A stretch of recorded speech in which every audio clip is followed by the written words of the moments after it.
नमस्कार प्रेक्षकांनो, आजच्या एपिसोडमध्ये आपण बघूया.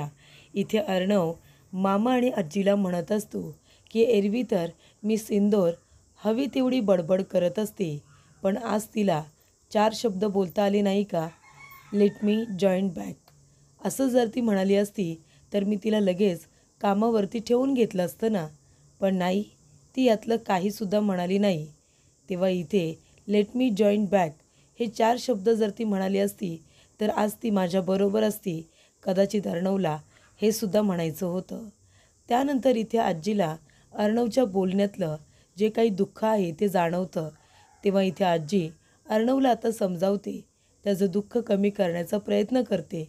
आजी म्हणते, जाऊ दे, तू काही नाही बोललास ना, तू तिला नाही थांबवलंस ना, मग झालं, तू काही बोलू नकोस, म्हणजे तुला त्रास होणार नाही. तेव्हा इथे अर्णव म्हणत असतो, नाही आजी, अगं मी कुठे कुणाला काही बोलतो, मी कुठेच जात नाही आजी, मी तिथेच असतो. मी कधीच कुणाला सोडून जात नाही, फक्त मला सगळेजण सोडून जातात. मी कधीही माझी जागा चेंज करत नाही. मी तिथेच उभा असतो आणि प्रत्येकजण माझ्या समोरून मला सोडून निघून जातो. तेव्हा इथे अर्णवच्या आयुष्यामध्ये खूप वेळा तेच घडत आलेलं असतं. म्हणजे आधी त्याची सगळ्यात जवळची म्हणजे त्याची आई त्याला सोडून जाते. त्यानंतरला प्रेक्षकांनो, इथे त्याची गर्लफ्रेंड तीसुद्धा त्याची साथ देत नाही. ती पण त्याला सोडून निघून जाते. तो तिला थांबवण्याचा प्रयत्न करत असतो, पण ती म्हणते की जेव्हा मी मोठी होईन ना, तेव्हा सगळेजण हसतील माझ्यावरती की तुझा बॉयफ्रेंड असा का आहे म्हणून. सगळेजण तुला हसतील आणि माझी लाज काढतील. तेव्हा इथे आता त्याची गर्लफ्रेंडसुद्धा त्याला अपमानित करून सोडून निघून गेलेली असते. त्याच्यामुळे इथे आता ईश्वरीसुद्धा लगेचच रिझाईन करते आणि त्याला सोडून जाते. त्यामुळे इथे अर्णवच्या आयुष्यामध्ये त्याच्या जवळची जेवढी लोकं असतात, ज्यांना तो महत्त्व देतो, ते सगळेजण त्याला सोडून निघून गेल्यामुळे त्याच्या आयुष्यामध्ये एक पोकळी निर्माण झालेली असते आणि तेवढंच दुःखसुद्धा. त्याच्यामुळे इथे अर्णव म्हणतो की ईश्वरी देसाईलासुद्धा जावंसं वाटलं, तिला मी जाऊ दिलं, मी कशाला तिला थांबवू ना. तेव्हा इथे ज्याला थांबायचं असेल तो स्वतःहून थांबलेलं चांगलं. तेव्हा इथे आपण कुणावरतीही बळजबरी केलेली कधीही चुकीची असते, असं अर्णवला आता वाटत असतं. त्यामुळे इथे अर्णव आपल्या मनातलं दुःख सांगतो आणि सरळ तो आता निघून जातो. तो जाता जाता म्हणतो की आजी, ईश्वरी देसाईसुद्धा मला सोडून निघून गेलेली आहे. ती आता परत कधीच येणार नाही आहे. त्याच्यामुळे तिचा आणि माझा चॅप्टर या घरामध्ये आता बंद करा. आमच्याविषयी काही बोलू नका, असं अर्णव म्हणतो. त्यानंतरला प्रेक्षकांनो, इथे मामाला आणि आजीला अर्णव जे काही बोलतो ना, ते ऐकून खूपच जास्त भरून आलेलं असतं. आजी तर रडत असते. त्यानंतर इथे ईश्वरी घरी आलेली असते. ते आल्या आल्या फ्रेश होते आणि तिला आपल्या आईवडिलांच्या लॉकेटची आठवण येते. तेव्हा ती पर्सकडे धावते, त्यातलं आपल्या आईवडिलांचं लॉकेट काढते आणि त्या हातावरती घेऊन प्रेमाने त्याच्याकडे बघत असते. तेव्हा तिला आठवतं, तिच्या आईवडिलांनी ते लॉकेट तिच्यासाठी जेव्हा बनवून आणलेलं असतं, तेव्हा ते म्हणालेले असतात की इशू, हे लॉकेट आहे ना, नेहमी तुझ्या गळ्यात राहील, कारण या लॉकेटमध्ये तुझ्या आईवडिलांचा फोटो आहे, म्हणून हे लॉकेट नेहमी तुझ्या हृदयाजवळ राहील, आमची आठवण म्हणून, हो की नाही. तेव्हा ते लॉकेट तिच्या आईवडिलांनी तिच्या गळ्यात घातलेलं असतं आणि तेव्हा तिचे फार लाड केलेले असतात. त्यामुळे ते लॉकेट तिच्यासाठी खूप महत्त्वाचं असतं, कारण त्याच्यामध्ये आईवडिलांचा फोटो असतो, म्हणून ते स्पेशल असतं. जेव्हा ईश्वरी ते लॉकेट बघत असते तेव्हा त्या ठिकाणी नम्रता येते. नम्रतासुद्धा ते लॉकेट बघते.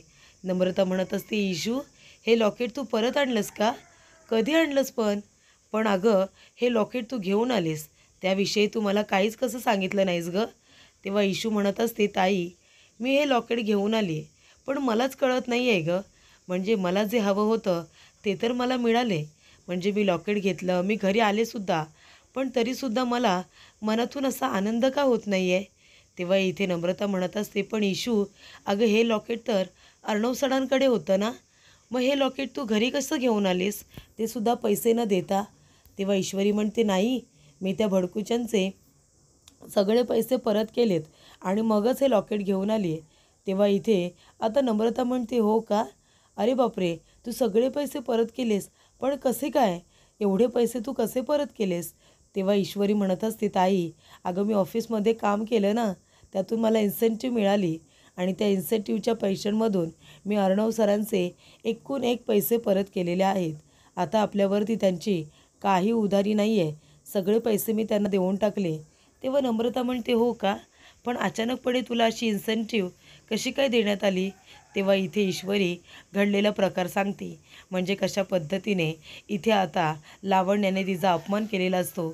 त्यानंतरला सुद्धा आकाशच्या थ्रू ती इन्सेंटिव्ह तिला देतेच आणि म्हणते की तुझ्या अकाउंटला 60,000 रुपये पाठवलेत, ते पैसे घ्यायचे आणि लवकरात लवकर ASRला नेऊन द्यायचे, कळलं का? आणि तू इथून चालतं व्हायचं. अशा पद्धतीने आता ईश्वरीचा लावण्याने अपमान केलेला असतो.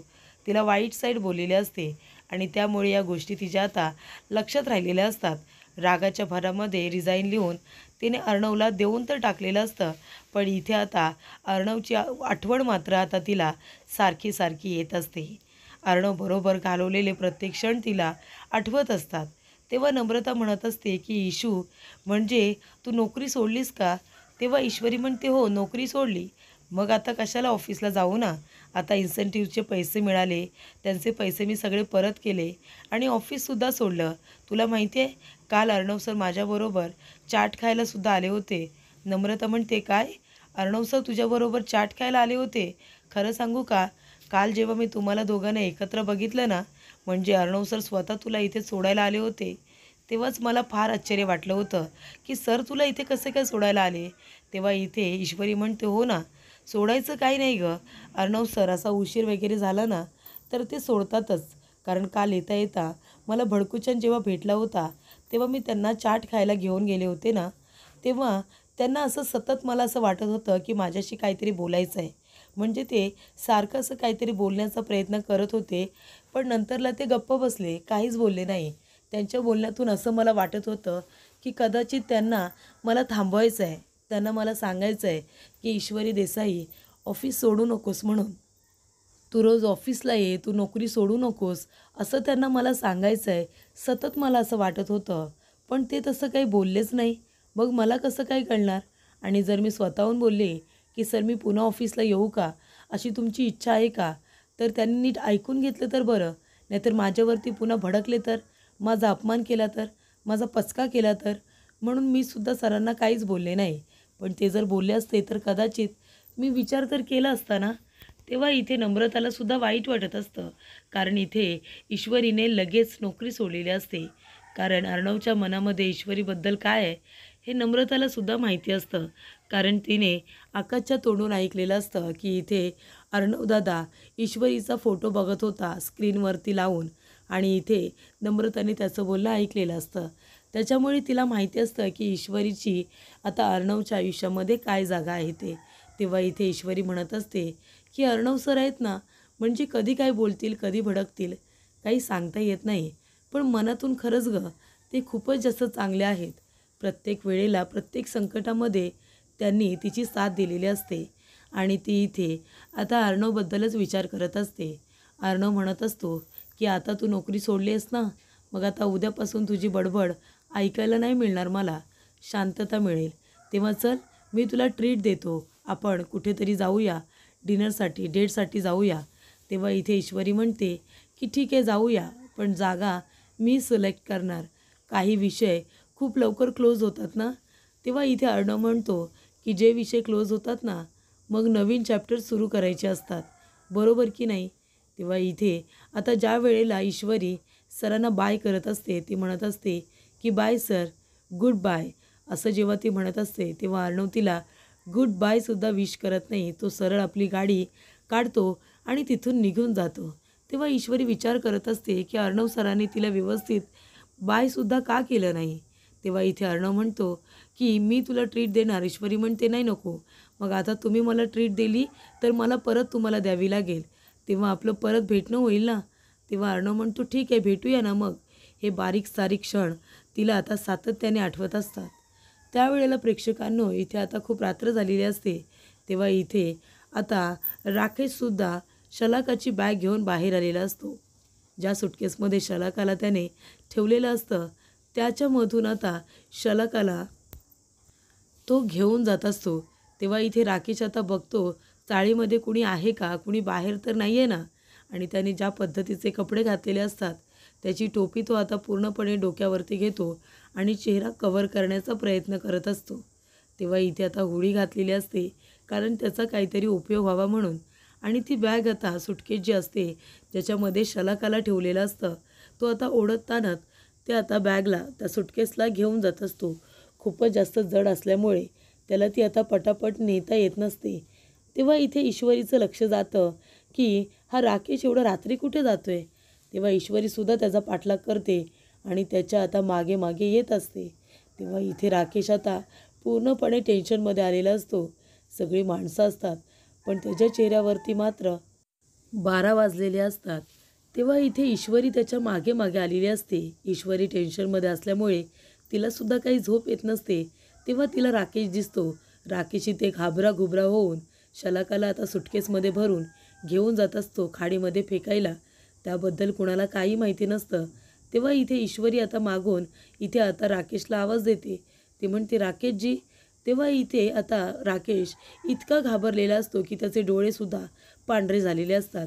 राकेश आता मागे वळून बघतो तर तिथे ईश्वरी आलेली असते. ईश्वरी म्हणते राकेशजी, अहो तुम्ही एवढी मोठी सुटकेस घेऊन कुठे जात आहे?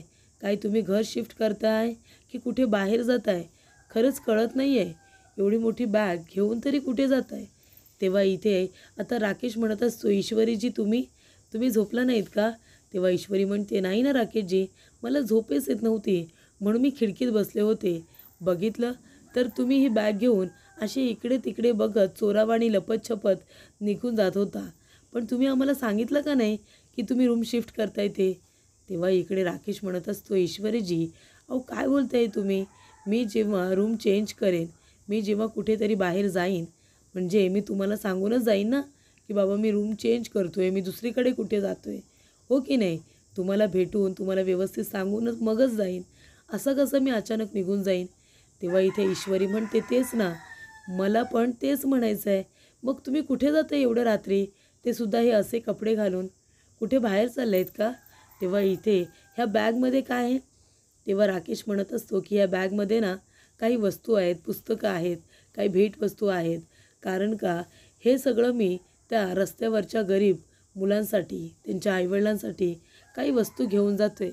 म्हणजे कसं आहे ना ईश्वरीजी, मला खरं तर एवढ्या मोठ्या 4 सुटकेस यातलं सगळं सामान मला वाटायला मिळालं असतं ना तर मी स्वतःला भाग्यवान समजला असतो. पण आता सध्या माझ्याकडे तेवढं नाही आहे. माझ्याकडे एकच छोटी सुटकेस आहे. त्याच्यामध्ये आता दानधर्म केलेलं जे काही मला मिळाले, दान केलेलं ते सगळं आता मी त्या रस्त्यावरच्या गरीब मुलांना, त्या माणसांना मी वाटणार आहे. तेव्हा इथे ईश्वरी म्हणत असते हो का? म्हणजे ते सगळं सामान याच्यामध्ये आहे? तेव्हा राकेश म्हणतो हो ना याच्यात आहे. तेव्हा चला आता मी जातो. तेव्हा ईश्वरी म्हणते राकेशजी ते सगळं बरोबर आहे, पण तुम्हाला दानधर्म करायचा आहे तर मग दिवसा का करत नाही तुम्ही? दिवसासुद्धा लोकं असतातच की, पण रात्रीच्याच वेळी तुम्हाला का जायचं आहे? तेव्हा इथे राकेश म्हणत असतो की ईश्वरीजी चांगला प्रश्न आहे. पण कसं आहे ना, दिवसा जे लोकं दानधर्म करतात ना ते शो ऑफसाठी करतात. मला हे सगळं लोकांना दाखवायचं आहे म्हणून मी करत नाही आहे. मला हे करावंसं वाटतं आहे कारण मला मनापासून त्यांच्यासाठी काहीतरी करावंसं वाटतं आहे म्हणून मी आता दिवसा इथे आता काही वाटत नाही. ते लोकं रस्त्यावरचे असले तरीसुद्धा ते स्वाभिमान आहेत, बरोबर की नाही? त्याच्यामुळे आता मी जरी त्यांना काही दिलं नसलं तरीसुद्धा नंतर बघू. तेव्हा इथे राकेश आता मुद्दामून हे सगळं बोलत असतो ईश्वरीला डिस्ट्रॅक्ट करण्यासाठी. तेव्हा ईश्वरी म्हणते हो ठीक आहे ना, चला मी पण तुमच्याबरोबर येते. आपण दोघेजणं जाऊन त्या लोकांना सगळं काही वाटूया, दानधर्म करूया. तेव्हा इथे राकेश म्हणतो कधी आता? नाही नको, आता नको. नाही कसं आहे ना, ती लोकं स्वाभिमानी आहेत.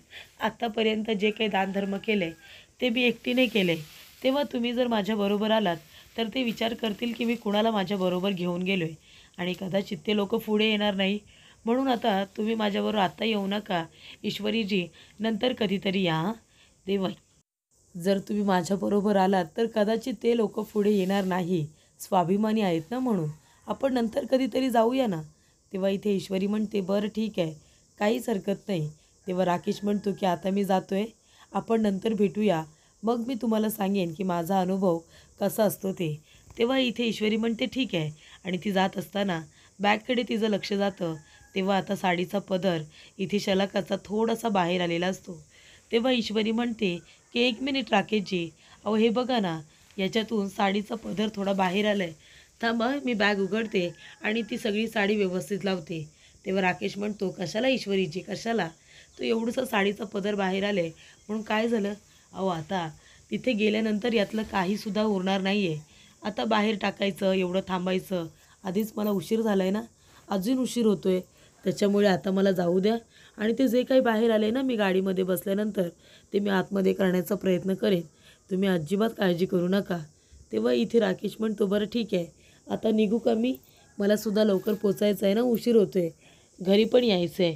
तेव्हा इथे राकेश आता सगळी खोटी नाटी उत्तरं देतो. कारण त्याला माहिती असतं की ह्या मुलीला कदाचित माझ्यावरती संशय येऊ शकतो. म्हणून तो शांतपणे उभा राहतो आणि तिच्या सर्व प्रश्नांची उत्तरंसुद्धा देत असतो. तेव्हा इथे आता राकेश गेलेला असतो. तो म्हणतो की असू दे, हात लावू नका त्या बॅगीला, त्याच्यामध्ये सामान आहे ना. तेव्हा इकडे आता राकेश म्हणतो, हो ना. तेव्हा इथे ईश्वरी म्हणत असते, काय डॅशिंग माणूस आहे हा, किती चांगला माणूस आहे. म्हणजे बघा ना, कितीही प्रश्न विचारले, कितीही रात्र झाली असली तरीसुद्धा बोलण्यातला गोडवा काही कमी होत नाही आहे. नाहीतर इथे भडकूछान एक शब्द जरी विचारला ना तरीसुद्धा 1000 शब्द बोलून मोकळा होईल आणि भडकल अंगावरती तो काही वेगळाच. तेव्हा इथे आता राकेशचा हा चांगुलपणा ईश्वरीला आवडलेला असतो. तेव्हा इथे राकेश गेलेला असतो आता शलाकाला खाडीमध्ये फेकण्यासाठी. तेव्हा रात्रीच्या वेळी तो आता सुटकेसमधून तिला आपल्याबरोबर घेऊन जातो. त्यानंतर इथे आता ईश्वरीचा काहीही पत्ता नाही आहे. तेव्हा इथे अर्णवसुद्धा आता ईश्वरीला मिस करत असतो आणि ईश्वरीसुद्धा अर्णवला मिस करत असते. इथे आता सगळेजण राजशिर्केच्या इथे ब्रेकफास्ट करायला बसलेले असतात. तेव्हा इथे अर्णवला ॲसिडिटी झालेली असते. तेव्हा इथे आता खूपच असं छान इडली आणि सांबार झालेलं असतं. इडली आणि चटणीसुद्धा छान झालेली असते असं मामा म्हणतात. तेव्हा इथे मामा म्हणत असतात की अर्णव, अरे तुझं ते डाएट फूड आहे ना, ते थोडे दिवस बाजूला ठेव. अरे जरा बघ ना, इडली सांबार किती छान झाले इथे, हे खाऊन बघ. तेव्हा अर्णव म्हणतो, नाही नको, मला ॲसिडिटी झाली, मला काही खायला नको आहे. तेव्हा इथे आजी म्हणत असतात, हे बघ अर्णव, अरे कशाला तू विचार करतो आहेस? अजिबात कसलाही वाईट विचार करायचा नाही. आणि आता तुला ॲसिडिटी कशी झाली? मला माहिती आहे ना, काल त्या ईश्वरीबरोबर मार्केटमध्ये गेला होतास तेव्हा तू शेवपुरी पाणपुरी खाल्लीस ना. अरे तुझ्या पोटाला सवय नाही आहे या पदार्थांची, म्हणूनच तुला ॲसिडिटी झाली असेल. तेव्हा इथे आता आजी म्हणत असतात की अर्णव, अरे तुला माहिती आहे ना, तुला बाहेरचं खाणं जमत नाही, मग कशाला तू खायची त्या ईश्वरीबरोबर? तिला कळत नाही का की हा डाएटचा माणूस आहे, याचं डाएट आपण कशाला खराब करायचं? त्या ईश्वरीला कळायला हवं होतं. तर इथे अर्णवने सुद्धा पाणीपुरी शेवपुरी कशाला काय खायची? तेव्हा इथे मामा म्हणत असतात, अर्णव तुला याच्यावरती एक उपाय सांगतो, तू आहे ना नेहमी पाणीपुरी शेवपुरी खात जा, म्हणजे तुझ्या पचनक्रियेला त्याची सवय होईल. तेव्हा आकाश म्हणतो, काय काय, हे काय ऐकतोय मी? अर्णव दादा मार्केटमध्ये जाऊन त्याने इथे पाणीपुरी आणि शेवपुरी खाल्ले, माझा विश्वासच बसत नाही आहे. तेव्हा मामा म्हणतात, हो बाबा, अरे बघ त्याला आता किती गुचकी लागली आहे. तुला नाही माहिती, तो खरोखर बाहेर गेला होता आणि पाणीपुरी शेवपुरी खाऊन आला आहे. मला असं वाटतं आहे की अर्णव, तुला इतकी उचकी लागते ना, जे कोणी तुझ्यापासून दूर गेलेत, जे कोणी तुला ऑफिसमधून सोडून गेली आहेत ना, ते कदाचित तुझी आठवण काढत असतील आणि म्हणूनच तुला इतकी उचकी येते. तेव्हा इथे आजी म्हणतात की हे बघ, अजिबात कुणाचा काही विचार करू नकोस. हे ॲसिडिटी झाले ना, थंड दूध घे बरं, हे थंड दूध पी, म्हणजे तुला बरं वाटेल. तेव्हा इथे आता अर्णव ते थंड दूधसुद्धा प्यायला घेत असतो. तेव्हा इथे अर्णवला आता ॲसिडिटी झालेली असते, त्याला त्रास होत असतो. दुधाचा ग्लास तो आता पिण्यासाठी घेतो, पण तो विचार करत असतो की खरंच म्हणजे मला उचकी लागली आहे, तर इथे मिस इंदोर ही माझा विचार करत असेल का? जसा मी तिचा विचार करतोय तसा माझा विचार करत असेल? असा प्रश्न आता अर्णवला पडलेला असतो. त्याचबरोबर इथे आता ईश्वरी म्हणत असते की आता उशीर झाला तर भडकूचंद लगेच अंगावरती ओरडणार, चला चला घाई करायला हवी. तर इथे आता वल्लरी येते. वल्लरी म्हणत असते, गुड मॉर्निंग विश करत असते. तेव्हा इथे गुड मॉर्निंग विश केल्यानंतर तिला बघून इथे कुणालाच काही आनंद होत नाही. त्यानंतर इथे मामा म्हणतात, चला गुड मॉर्निंग, या या बसा बसा. तेवढ्यातच इथे वल्लरी आल्या आल्या अर्णव आता दुधाचा ग्लास पिऊन तिथून निघून गेलेला असतो, कारण त्याला ॲसिडिटी झालेली असते. त्याच्यामुळे तो इथे जास्त वेळ काही बोलत नाही, कुणाशी काही थांबत नाही. तो सरळ आता तिथून निघून जातो. त्यानंतरला वल्लरी बसलेली असते. वल्लरीचा इथे सगळेजण आता राग करत असतात, कारण तिचा स्वभाव हा खूपच जास्त वाईट होत चाललेला असतो. त्यामुळे कुणीही तिला हसत खेळत इथे रिस्पॉन्स करत नाही. त्यानंतर इथे नम्रता येते आणि म्हणते, ईशू अगं ये ना, लवकर चहा घ्यायला ये. तेव्हा ईश्वरी धावत पडते. त्यांनी म्हणते, ताई दे लवकर चहा दे, अगं मला ऑफिसला जायला उशीर होतोय ना. तेव्हा इथे नम्रता तिच्याकडे बघतच राहते आणि तिला म्हणत असते, ईशू अगं आज कुठे तुला ऑफिसला जायचं आहे, तू तर रिझाईन केलंस ना. तेव्हा ईश्वरी आता नाश्ता करत असते. तेव्हा तिचा खूप मोठा पचका होतो आणि ती गप्पच बसते. तर पुढील भागामध्ये आपण बघूया, इथे अर्णव म्हणत असतो की मी तिला एवढं मिस का करतोय, मिस इंदौरला, तीसुद्धा मला इतकंच मिस करत असेल का. तेव्हा इथे ईश्वरीसुद्धा अर्णवला खूपच जास्त मिस करत असते. तेव्हा इथे आता नम्रता म्हणत असते की अरे वा, म्हणजे फायनली तू म्हणालीस की तू इथे अर्णव सरांना मिस करतेस म्हणून, बरोबर की नाही. तेव्हा इथे ईश्वरी आता गप्पच असते. याच्यावरती काय बोलायचं, काय रिॲक्ट करायचं तिला काहीही कळत नसतं. त्यानंतर इथे आता राकेश घरी आलेला असतो. त्याच्या अंगाला माती वगैरे लागलेली असते. तेव्हा इथे आता राकेश आता घाईघाईने घरी आलेला असतो. ईश्वरीचं लक्ष जातं. इथे आता राकेशच्या कपड्यांना माती लागलेली बघितल्यानंतर ईश्वरी त्याला हाका मारत असते. राकेशजी असं म्हणत असते. पण इथे आता राकेश तिच्याकडे बघतसुद्धा नाही आणि सरळ तिथून निघून गेलेला असतो. तेव्हा ईश्वरी म्हणते, यांच्या कपड्यांना एवढी माती का लागली, आणि तिला आता त्यांच्यावरती संशय आलेला असतो.